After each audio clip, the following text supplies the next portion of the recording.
Dans Matomba, on rappelle que Paris refuse en tout cas de prendre en considération ces différentes dénonciations. Il y a eu des sorties. Avant peut-être de poser la question, simplement rappeler que d'ailleurs l'ambassadrice du Niger, du côté de la France, a déclaré qu'elle ne reconnaissait pas, en tout cas, elle reste en fonction parce qu'elle reconnaît encore le président Bazoum et c'est lui qui l'a placé là-bas comme ambassadrice. Eh bien, la France également a décidé de son côté d'ignorer la dénonciation justement de ces accords militaires. Et on se demande, voilà, pourquoi? Quel pouvoir aujourd'hui à la France, justement? La position de la France est légitime, dans la c'est-à-dire mesure où elle défend ses intérêts. Ses intérêts qui sont M. Bazoum? Les intérêts de la France sont les intérêts de la France et M. Bazoum passe par les intérêts de la France. M. Bazoum fait partie des intérêts de la France, je suis désolé de le dire, mais c'est une réalité. Vous savez, j'ai suivi un homme politique français dire il y a quelques jours que il est inadmissible et impossible pour la France de quitter le Niger. Parce que si la France quitte le Niger, qui est son dernier bastion, ça veut dire que c'est foutu pour la France. Je vais vous lire un message qu'un Français m'a écrit, m'a envoyé ce matin. Il ne s'est pas présenté, mais il m'a dit ceci: les Français vivent beaucoup mieux que les Africains, même dans les plus petits villages de France. Il y a du macadam, des trottoirs, de l'eau canalisée, tout à l'égout, 2 voitures devant chaque maison et un lave-vaisselle et une cuisinière intégrée dans chaque maison. Ciao. La France, c'est la 6e puissance mondiale. En fait, je ne sais pas où ce Français ou cette Française a pris mon numéro. Mais de toutes les façons, j'ai un numéro qui est public. Et pour m'envoyer ce message en me disant, quel que soit ce que vous faites en tant qu'Africain, sachez que...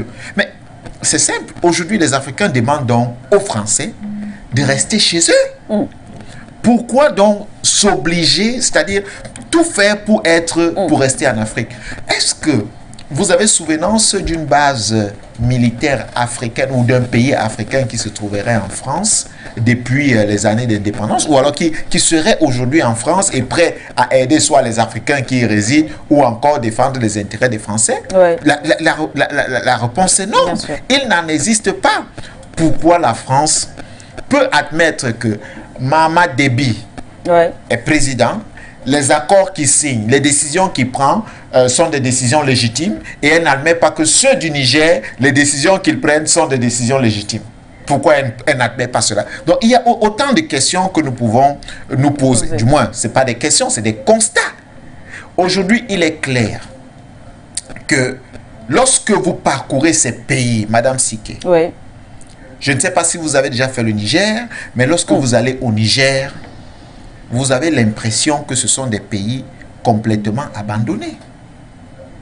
C'est inexplicable pour des pays qui sont pillés comme le Niger, dont l'exploitation de son sous-sol enrichit particulièrement la France et plusieurs pays occidentaux. Donc, ça ne s'explique pas. Et aujourd'hui, cette dernière veut vous dire que non, il faut essayer de rétablir l'ordre constitutionnel. Nous sommes tous d'accord que l'ordre constitutionnel doit régner. Mais pour l'intérêt de qui? Parce qu'aujourd'hui, si le peuple se révolte, c'est parce qu'en fait, le peuple a mal dans sa chair. On vous dit toujours que pour détruire un peuple, il faut détruire son éducation. Pendant des années, on a détruit, je vais vous dire, les systèmes éducatifs africains. On a fait en sorte que les Africains pensent que la modernité, c'est vivre comme les Européens, c'est-à-dire comme les Occidentaux, dans leur monde, pas dans notre environnement. On a réussi à faire croire aux Africains que pour être respecté, il vous faut porter des vestes, des cravates et avoir des voitures et des immeubles. C'est ce qu'on a réussi à faire croire aux Africains. Et pourtant, notre histoire, nos valeurs n'ont rien à voir avec celle-là. En réalité, aujourd'hui, on voit les Africains en train de revenir à la normale. Et il y a un travail de fond, Madame Siké, qui se fait depuis.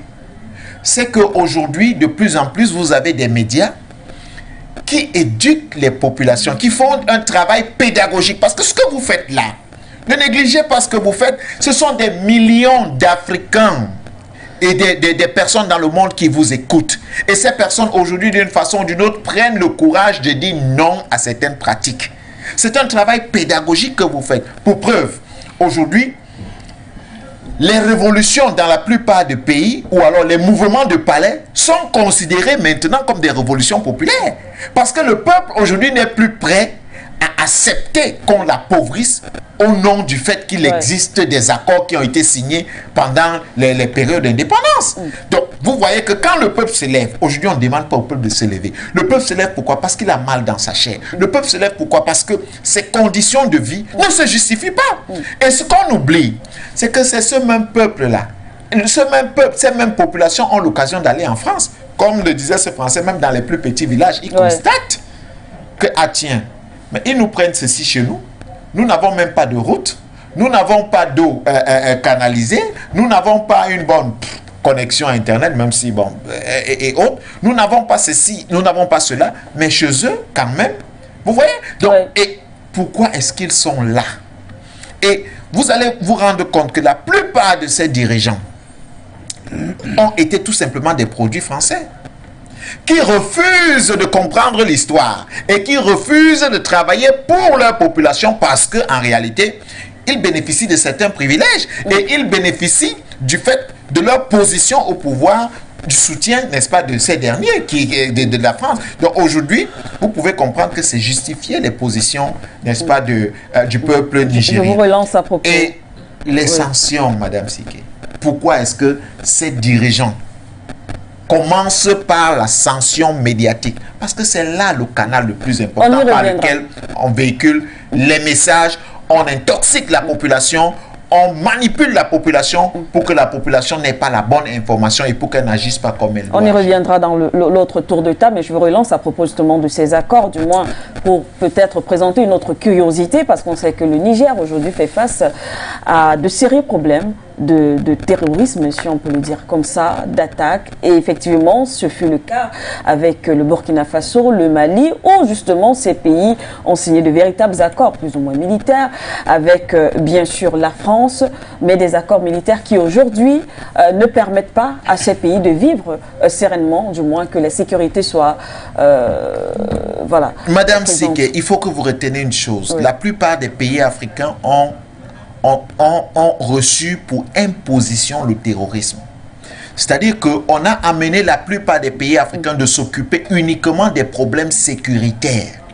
On crée le terrorisme dans vos pays, on crée des terroristes, on vous déstabilise sur le plan sécuritaire parce qu'on sait que vos armées ne sont pas très préparées à contrer cela. On vous fait des propositions de soutien pour lutter contre le terrorisme. On vous occupe pendant des années à calmer des foyers de terrorisme dans votre pays. Entre-temps, les problèmes économiques, les problèmes sociaux, vous n'avez pas de solution à ces problèmes parce que vous êtes très préoccupés. Ils vont encore attaquer de ce côté, ils attaquent de l'autre côté. Et ceux qui arment ces derniers sont avec vous et vous disent non, nous pouvons vous soutenir pour contrer. Sauf que, Madame Siké, faisons le bilan. Allez-y. C'est là le véritable problème.